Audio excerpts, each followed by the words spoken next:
అందరికీ నమస్కారం. నా పేరు కరుణ్. మీరు చూస్తుంది శ్యామ్ కింగ్ అప్డేట్స్.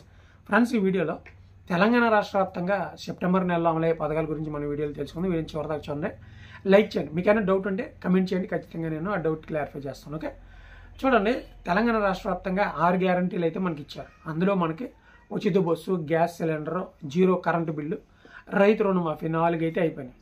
ఇంకా మనకి చేయవలసినవి వచ్చేసి మహాలక్ష్మి పథకం 2500, అలాగే పెన్షన్ల పెంపు, అలాగే రైతు భరోసా ఏదైతే ఉందో అది. సో మొట్టమొదటిగా రైతు భరోసా పథకాన్ని మనకి అమలు చేస్తారని తెలియజేస్తున్నారు. ఎందుకంటే ఎప్పటి నుంచో ఊహాగానాలు వస్తూనే ఉన్నాయి. ఎందుకంటే రైతు రుణమాఫీ ముందెట్టుకున్న తర్వాత ఇది అయిన తర్వాతే మనకి రైతు భరోసా. ఇప్పుడు రైతులకు పంట నష్టం కూడా జరిగింది. కేంద్ర ప్రభుత్వం పంట నష్టం డబ్బులు కూడా ఇవ్వడం అయితే జరుగుతుంది. కనుక మరి రైతులు ఎవరైతే ఉన్నారో మీరు ఎంతవరకు పంట పండిస్తున్నారు, ఎంత విస్తీర్ణంలో పంట పండిస్తున్నారు, ఏం పండిస్తున్నారు, ఇవన్నీ కూడా నమోదు చేసుకోవాలి. 2 రోజులే ఉంది.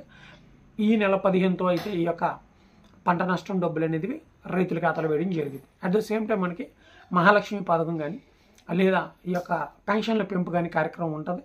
మ్యాక్సిమం ఇప్పుడు వచ్చే పండుగల్లో మహాలక్ష్మి 2500 పథకాన్ని ఇవ్వడానికి ప్రభుత్వం అయితే చూస్తుంది.